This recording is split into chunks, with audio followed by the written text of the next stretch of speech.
McDonald's is ubiquitous. You can find the Golden Arches almost everywhere in the world. But its strong global presence also makes McDonald's a bit of a target. It's faced criticism for its nutritional values and has shouldered responsibility for expanding waistlines. This, coupled with increased competition, has resulted in a significant drop in worldwide sales. Joining us now for more on the future of the Golden Arches, in San Francisco, California, Orly Ashenfelter, professor of economics at Princeton University. And with us here in studio, Sarah Kaplan, professor of strategic management at U of T's Rotman School of Management, and James Cowan, editor-in-chief at Canadian Business Magazine. And it's great to have all of you on our program again as we look at what's going on at McDonald's. Let's just, if we could, Mr. Director, sir, bring up some of these numbers here because they are large. There are 1,400 McDonald's restaurants in Canada. That's part of a worldwide empire, which is 33,000 restaurants strong. There are 80,000 people who depend on McDonald's for their employment in Canada alone, and around the world, 1.7 million people employed by McDonald's worldwide. This next graph, however, is not as pleasing to look at. This is the change in monthly U.S. same-store sales in McDonald's, and you can see from 2010 till about the beginning of 2013-ish, it was all looking pretty good above that line. But then as of 2014 on, those red bars are starting to go below the line, and no business wants to see that. Okay, let's get into this. Sarah, why is McDonald's doing so badly? Well, I think they're facing a number of challenges that are really important that have to do with just global trends. A lot of that has to do with how people want to eat these days. They're much more interested in healthy food. They want to know where the food is coming from. They want more selection. And so they're moving to a different type of restaurant. Restaurants like Panera Bread or like Chipotle, which is now entering Canada as well, quite a big presence in the US. And so McDonald's has a hard time meeting these changing consumer demands. So that would certainly be, I would say, the number one most important reason that they're not doing well. Orly, what would you add to that list? I tend to agree. I'd put it a little differently. I think in the developed countries, now I want to distinguish here between the developed and the emerging ones, but in the developed countries, they're facing a problem very similar with their brand to what many other companies are facing. Same thing's happening in beer. Miller and Bud are now losing market share to the craft brews. I think it's the same problem. Basically, in the wealthy countries, people have used the advantage of the brands, food safety in the case of McDonald's, and that value is just not quite what it used to be when people want to move back to the sort of understanding where the food came from, how it's made, and so forth. So I think McDonald's is not the only company that's going to face this problem. Brands that have this long history of commercial success but are very uniform, I think are going to face increasing problems. James? I think part of the challenge that they've had is they haven't been able to figure out a key strategy of where to go. They've tried a whole bunch of different things. They've tried going upscale, they've tried doing a dollar menu, they've tried selling chicken wings, and they've never really stuck to any of these strategies long enough to figure out whether or not it's actually going to be a winning one for them. And part of the problem is, as Sarah was saying, they've tried to move upscale. They're trying to meet up with this Chipotle trend, and they're not doing it very well. They can't beat that company at its own game. And so rather than trying to go back to their core basics of what they're good at, which is making Big Macs and French fries, they've been trying all sorts of different things and doing all of them very poorly and sort of making a hash of the strategy while they're at it. Well, this is the thing I don't get, because you say, healthy food is in and you can't get healthy food at McDonald's. Well, that's not true. You can get healthy food at McDonald's. You can have a chicken Caesar salad at McDonald's if you want to. Right. So why do people say this? It's not true. Well, it's very interesting because they've even tried kale salads, so they've tried sort of the more healthy things and wraps and other things like that. People don't buy them, they don't sell well. So that's part of the problem, is not that you can't get them there, but that people don't expect the McDonald's brand doesn't coincide with that kind of food.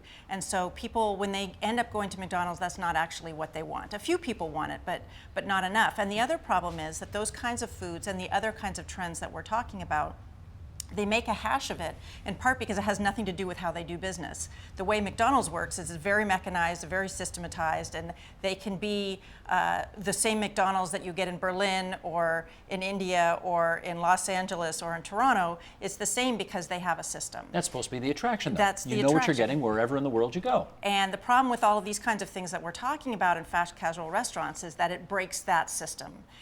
If you want to start customizing, that takes longer. But the reason you go to McDonald's is because you get your food really fast, and you get your food fast through the drive-in. So there's nothing that they've tried that actually still fits within the model of how they've learned how to succeed.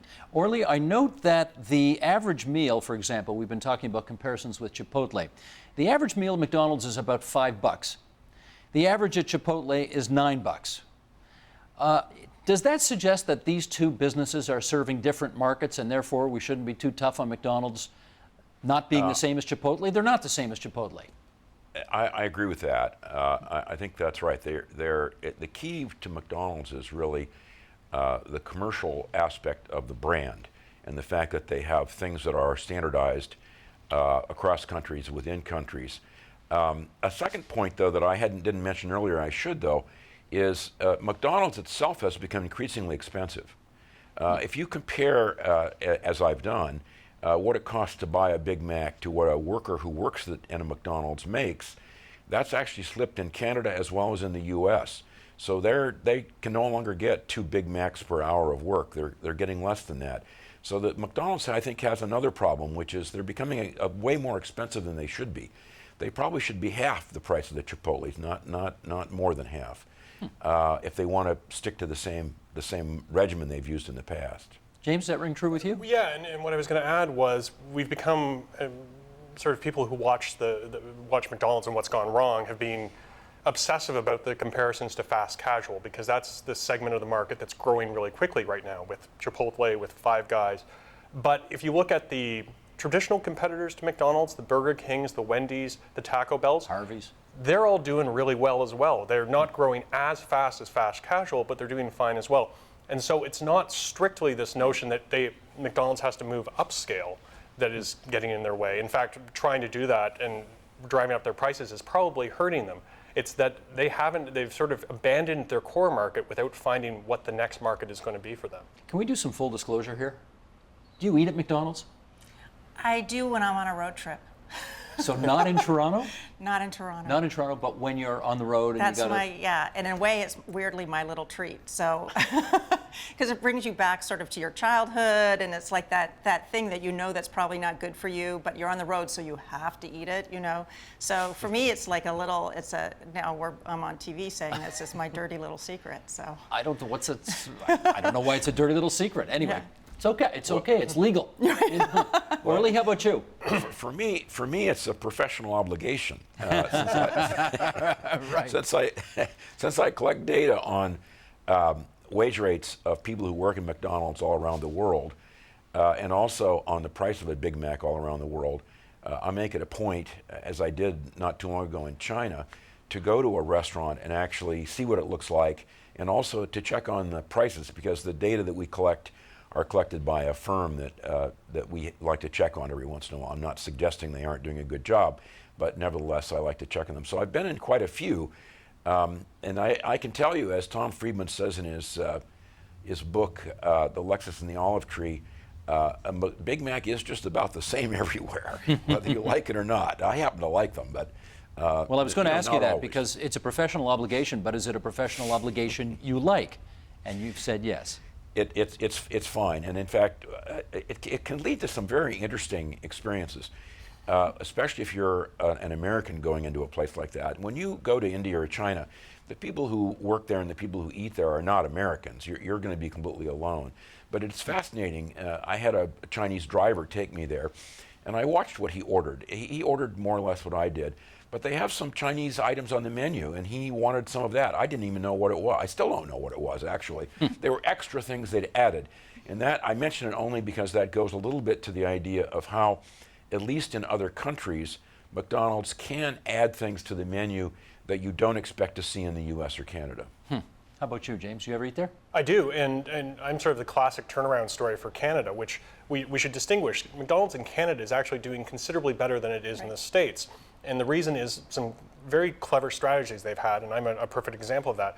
Over the last few years, they've given away millions of cups of coffee. And so I thought, free cup of coffee, I'll go for a free cup of coffee. And they get you back in there and you realize it's not the exact same McDonald's as you remember from when you were a kid.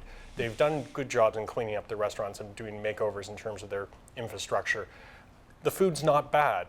Some of the things they've added on in Canada that hasn't worked as well in the States, like wraps, are actually, entirely edible. And so, you guys are so cheap with your comments here. This is it's like this. You feel you can't say something nice about them. Well, it's good food. Come on, face it. The French fries are still delicious. The French fries are the best. The French fries are the best. But it is true though that they are getting pressure now to do things like have hormone-free chicken and clarify where they've sourced their meat. But historically they haven't. And if you care about those things, then in fact there's a debate about whether it's quote good food because but the moment that they give into pressure, like they have just announced that they're going to move towards hormone-free chicken, that's more expensive. And then they get to the problem that James is talking about, which is their costs are going up. And all those competitors, if I want a burger, I can actually get a cheaper burger at a Burger King or any of the other Wendy's, any of the other competitors than I now can at McDonald's, because they are if you have 35,000 restaurants around the world, you are going to be a target for a lot of things. And so they are a target for these kinds of pressures, which means that they're going to have more pressure on their cost structure. Well, that does raise another issue. And was that the number? Yeah, 33,000 restaurants worldwide. Is it possible that McDonald's has simply reached the saturation point? There's no more room out there for more. Is that possible, James? Within North America, certainly. Growing in Asia, growing within Russia, growing within some of the other markets, I think there still is some room for growth. The challenge that they're facing there, though, is they used to be the only game in town. When they arrived in India, when they arrived in China, there wasn't a huge fast food infrastructure there. Native companies have grown up there. There are now fast food chains from China, from the Philippines, who are competing with McDonald's and doing better than McDonald's is in those markets because they understand those markets better. I think once in Israel I saw a McDavid's, which with golden arches. I mean, clearly there are other restaurants around the world that are kind of ripping off the McDonald's story and maybe doing it a little bit better. You seen this before, Sarah? Well, and also just speaking of Russia, that had been a high growth area for McDonald's, but now there's two gentlemen who are launching a competing chain, basically funded by the Russian government through favors from Putin, that is going to get millions of dollars of funding and is set up to compete directly with McDonald's with a brand that's more Russian oriented. And that makes sense in a place like Russia, which has gotten more anti-US. The Golden Arches, when people want to riot against the US, one of the things they attack are McDonald's restaurants. Right and on. so I think in Russia, even that growth is going to be questioned because of the anti-Americanism there. Can I, Orly, ask you about? Sorry, you wanted to weigh in on something? Well, I just wasn't. I thought I would. I'm more optimistic, I think, about McDonald's growth than others may be, but there is a problem. McDonald's was doing so well in the wealthier or the countries that were growing quickly, like India and China, and I think it is true that they are not the bottom of the market in those countries. They're pitching food safety. They've had a few setbacks in that area, which I think is undoubtedly a source of concern for them. But the biggest problem is that India is no longer growing. China has slowed down. So the massive growth in those countries, which I think would have fueled a lot more growth for McDonald's than they've had, just is not taking place at the same rate. They'll probably continue to grow in China, but I think they'll have more problems in India. And you must remember that in many parts of the world, what's required in order for the food safety that McDonald's expects is just simply out of their reach. So there are virtually no McDonald's in Africa. There are some in South Africa and a little bit in Egypt, but generally speaking, Africa is simply too poor a place to I know it doesn't sound plausible, but it's just too poor a place for people to be able to afford McDonald's and the food safety that they offer. So I'm more optimistic about the long run for McDonald's outside the U.S. In the developed countries, though, they may have reached saturation. I haven't asked you about that yet, Sarah. Have they reached saturation in your view? I'm guessing they're pretty close in North America. There's about the same number of McDonald's per capita in Canada as there are per capita in the US, so Canada isn't going to be a big growth area. But in Europe, they're about half the number of doors per capita that they are in the US. And so maybe if we're having challenges in some of the more developing economies, it could actually be that Europe is over time. I mean, we thought that you could never have a McDonald's in some of these European countries, and now there's plenty of McDonald's in European countries. So I think maybe even that, given where they're going, and McDonald's has just announced, Steve Easterbrook, as the CEO, has just announced their restructuring. And one of the ways that they're restructuring is they're putting their lead markets together in one group, which includes the UK, Germany, and Canada as lead markets where they're going to really focus, in fact, a lot of their growth attention. What does that actually mean? I saw that the other day, that they're going to restructure in that Yeah. sense, but what does that actually on the ground mean? I think their idea, I think many people are questioning it, so I'm not sure it means anything yet. But I think the idea is to say our real growth opportunities are actually going to be in these large economies, and that we should actually do some lessons learned. What we learn in Canada can translate to the UK, can translate to Germany, et cetera, instead of grouping all of Europe together, which has very different growth profiles country to country. So I think the idea is to get a boost into the next high growth areas, as opposed to trying to just do it regionally.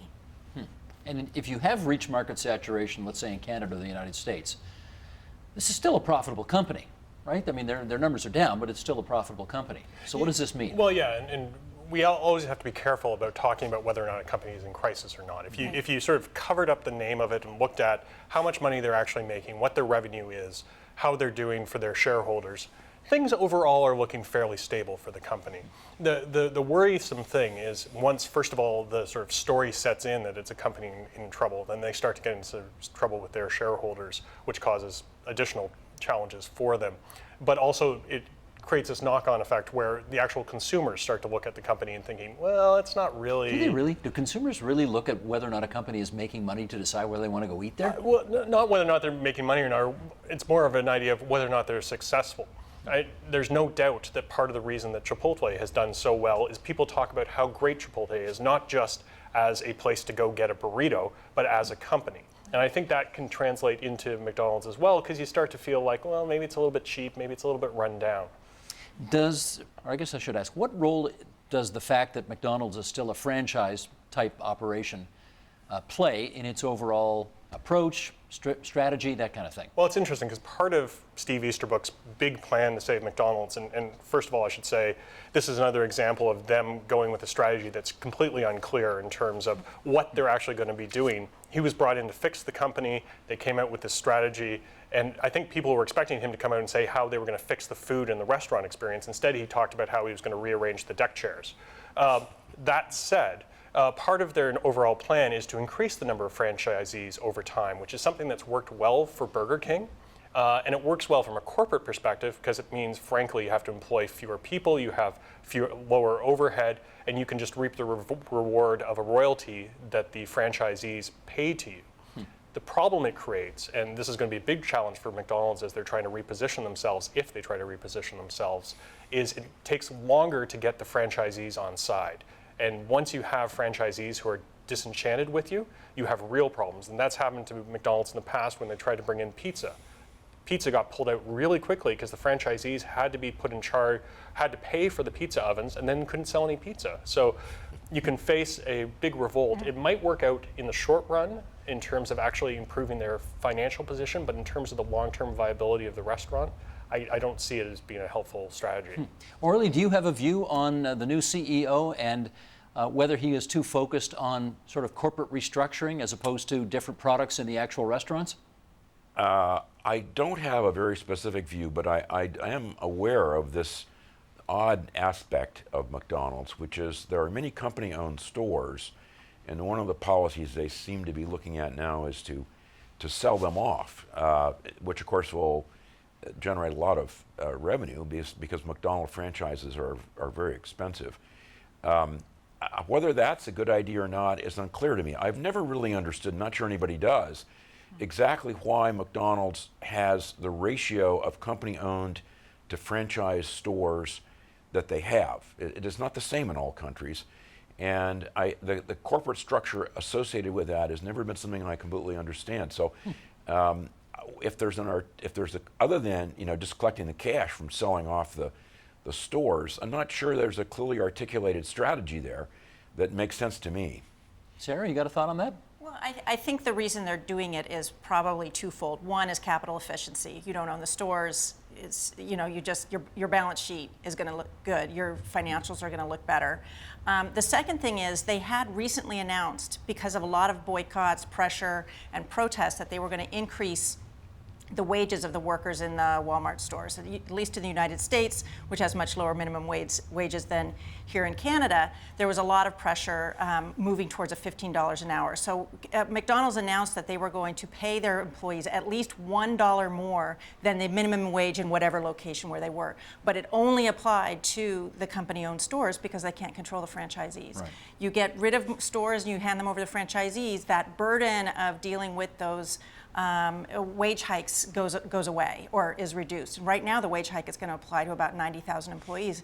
They have about 81% of their stores are franchised, 19% are company-owned. They want to move that down to 10%. That's going to actually help with that wage pressure as well. So it's interesting, James, because I do remember they took out full-page ads in lots of newspapers saying, really trumpeting this great news that we're going to pay all McDonald's employees now, in small print, only of the stores that we own, right. $1 above the minimum wage. Did that boomerang on them, do you think, because it actually applies to so few restaurants?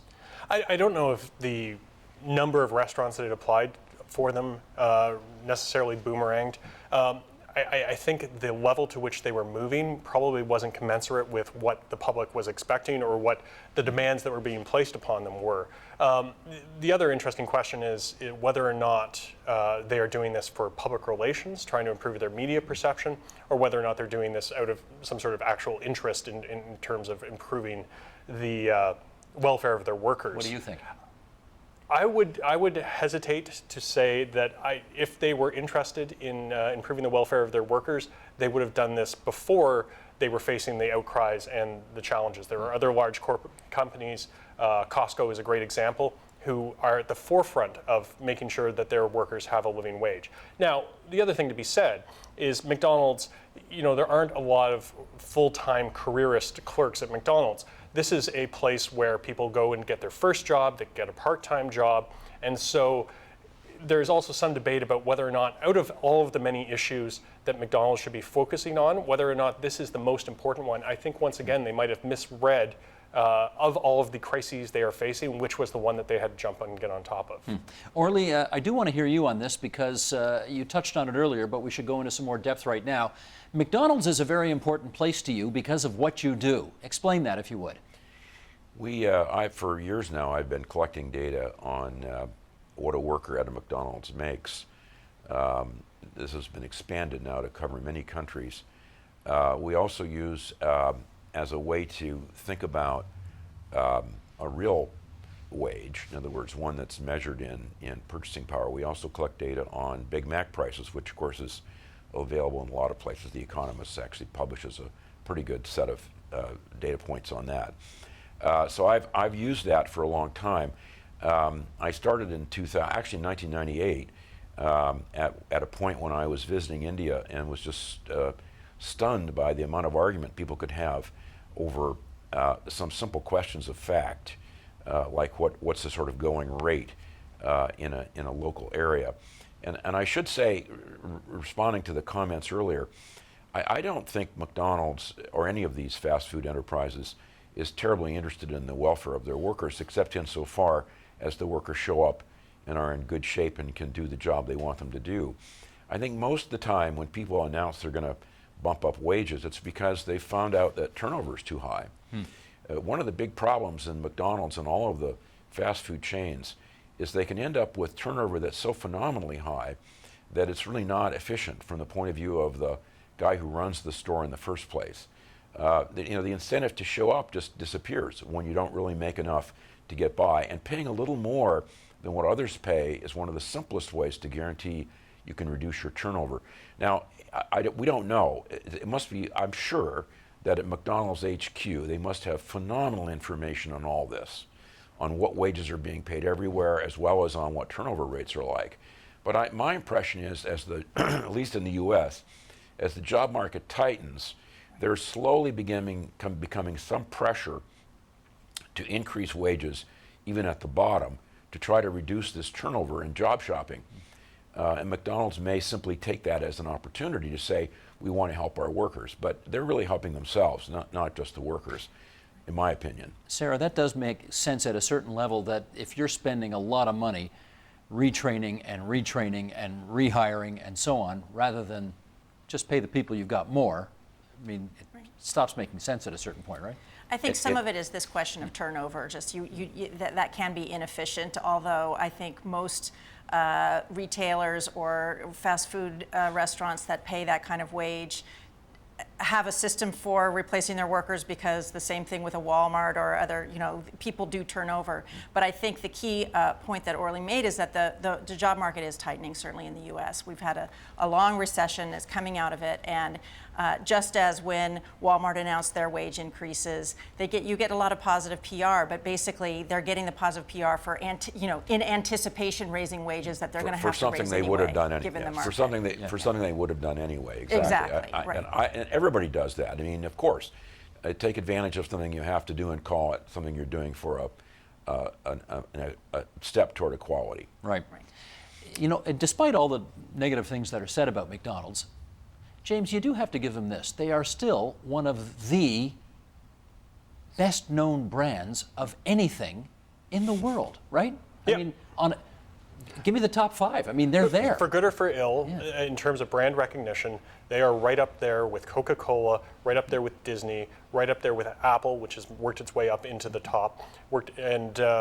So they are, the cream of the crop. Nike would be the other example of a brand that is recognized worldwide, and that has a lot of advantage for them in terms of you know what you are going to get when you walk into a McDonald's, and as Sarah was talking about earlier, it has some disadvantages in terms of they have become a symbol for so many different things that aren't core to actually making hamburgers and French fries. Like what? Well, in Russia, for example, where they've become an example of everything that is wrong with American imperialism. McDonald's does not manufacture American imperialism, and yet they've had to take that on as well. They just represent it. Yeah, that's... Is that right? Is that fair? I mean, people around the world look at a McDonald's, they look at those golden arches, and some people see American imperialism? Oh, absolutely. I Really? think that's absolutely right, just like they might see it with a Coca-Cola or other brands. And I think whether you're abroad or in the United States, these powerful brands, I think, McDonald's is number 7 brand in the world. The brand itself, separate from everything else, is worth almost $40 billion, so this is a powerful brand. What does that mean? The brand itself is worth $40 billion. Well, I mean, there are people who do these calculations and say, if we look at the value of all the other assets and activities of the company, and then we look at the stock market price and we see that there's a difference, that's the way. And then we also, depends on how sophisticated you want the calculation to be. You can think about all the future kind of value that the brand would bring, but separate from the physical assets. They're saying Coca-Cola, of course, is much higher, but that brand comes to symbolize so many more things than just that we sell really good French fries and burgers and things like that. And in different countries, it can symbolize American imperialism. So when there are riots, very often the targets that get attacked are things like McDonald's, because whether it's in the U.S. or abroad, because it's come to symbolize much more than just the hamburger. Orly, if I were going to ask you, let's say Apple, Coke, Pepsi, I don't know, IBM, Lego, you mentioned Nike, a bit of a top 10 list of American brands around the world. Where do you put McDonald's on that list? It has to be very high. It's not the same everywhere, but I think it has to be very high. And obviously calculating the value of a brand requires a lot of assumptions, and a lot about accounting too. But I think it is a valuable brand. The interesting feature about it, though, that I would add to that is that McDonald's is a valuable brand, and it's been around for a very long time. You notice the ones that you just mentioned in that same sentence have not been around anywhere near as long as McDonald's. So they have a sort of special character. A lot of people think that brands are valuable because you get a homogeneous product with some guarantee, but also because they're first at what they do. And the guy who goes first is the one who gets a special advantage. Campbell's Soup is another example, another brand that's quite remarkable in some ways. Goes back 100 years. And McDonald's is probably the closest thing we have on that international scale that has that length of that survivorship to it. So it's a valuable thing. And by the way, another point is whether or not it creates anti-Americanism is kind of a strange subject. And the reason it's strange is because I've noticed in some places I've visited where people love the novelty of seeing something American. The Chinese don't see this as something about America that they dislike. It's like the old jazz band in the Fairmont Peace Hotel. These are kind of special things the Chinese have that are novel, and they kind of like it. I think where you do see the backlash is when, especially intellectuals, become very disturbed about something the U.S. is doing in its international relations. So in that way, McDonald's is not immune. It suffers in exactly the same way as the American flag suffers. Huh. Sarah, let's ask this. McDonald's is number one. It's always hard to be number one. You're a target when you're number one. When you look at all of the other outfits that are out there trying to become number one, whether it's Wendy's or Harvey's or Burger King or, I mean, you name them, you know all the burger joints. Is there anybody out there who actually poses a legitimate threat to this business? So if you add up all of those other chains that you mentioned and you throw in a Kentucky Fried Chicken and a few others too, you don't even get to the same number of restaurants that McDonald's has. So McDonald's is number one and really, really, really far ahead. So is any one competitor posing a specific threat? Is this a Coke Pepsi, kind of battle? No, not really. I think that there's two parts of it. Collectively, some of the other fast food restaurants are offering more value for the money right now, just because of the some of the cost pressures that McDonald's has, and then there is the rise of other kinds of alternatives that are peeling off at least some set of customers for McDonald's, maybe not the core customer, but McDonald's has many price points. It has the $1 meal, and then it has more expensive products. And by the time you spend money on the more expensive products, maybe you could have gone to Chipotle. And so I think they're going to lose the high end of their customer to these fast casual. They're losing the low end to Burger King, and you get something in the middle that's not enough to sustain the restaurant. So I don't think it's one competitor. I think it's changing times, and that's really and this wonderful brand. You can have a big, powerful, important brand and it not generate economic value for you anymore because it also constrains you in a certain way. And I feel like this is a theme that you and I have talked about before, sort of the creative destruction. We now have something that the model may not survive as well into the next phase, and what does McDonald's do? And I think what James said earlier is the announcement that Steve Easterbrook made about what they're going to do didn't satisfy anyone. Their stock price went down, their bonds got a lower rating. No one was happy with that announcement. They weren't blown away, were they? Yeah, no. But as you look at it, James, once upon a time it would have been impossible to imagine that the world's biggest car company, General Motors, could be under threat. And yet, we all know what happened. Now, I don't want to make an analogy that's not there, but is McDonald's, would you look at their troubles and say, this could be the beginning of something awful for them lasting decades? Who knows? Well, yeah, and there was an era when people thought, well, IBM will continue being the company that makes computers forever and ever and ever. No one's ever going to dethrone them. Everyone thought that BlackBerry was going to rule the smartphone market forever and ever and ever. Part of the mistake those companies made was assuming that that was true. And I think McDonald's would be foolish to assume that they are never going to be overtaken by their competitors, either in one competitor coming up or all of them together. The one thing that should be said is there are examples of big brands who've gotten themselves in trouble who have managed to cobble together a turnaround plan. Apple was one of them. They came out of the gate strong, fell apart for a while. Steve Jobs came back, put it back together. And in fact, BlackBerry, there's a strong case to be made that there's an analogy between BlackBerry today and McDonald's in terms of BlackBerry got themselves in trouble by going into all sorts of different markets where they had no business in being, trying to chase after consumers. For whatever extent BlackBerry has resurrected themselves, and I think it's still it's because they've gone back to their core consumer. And I think if there's a way out for McDonald's, part of it is going back and saying, what are we actually good at? What can we actually do that the other guys can't? And then refocusing on that rather than chasing after every passing trend that comes their way. They're good at fries. We know they're good at fries. We're out of time here, folks, but I will leave one thought with you. And I think somebody mentioned Tom Friedman, and I think I read this in one of his books. No two countries that have McDonald's have ever gone to war against each other. It was true when he wrote it, which is probably 15 years ago. I don't know if it's still true, but if it is, that's a hell of a point. There's one, he calls it the, I use it too, he calls it the Golden Arches theory of conflict. There is one exception, and in the revised version of the book, you can look at it, there's one exception, and that was in Serbia. I was going to say, it's got to be Sarajevo or Belgrade or something like that. And it was very short, by the way. The exception was extremely short, and he quotes a worker there saying, a consumer there saying something like, "This war has to end soon. We can't even get a Big Mac anymore." That's Orly Ashenfelter, professor of economics at Princeton University. Thanks for being there with the beautiful Golden Gate Bridge in behind you from San Francisco, CA. Sarah Kaplan, professor of strategic management at the Rotman School of Management, U of T, and James Cowan, the editor-in-chief of Canadian Business Magazine. Thanks so much, everybody.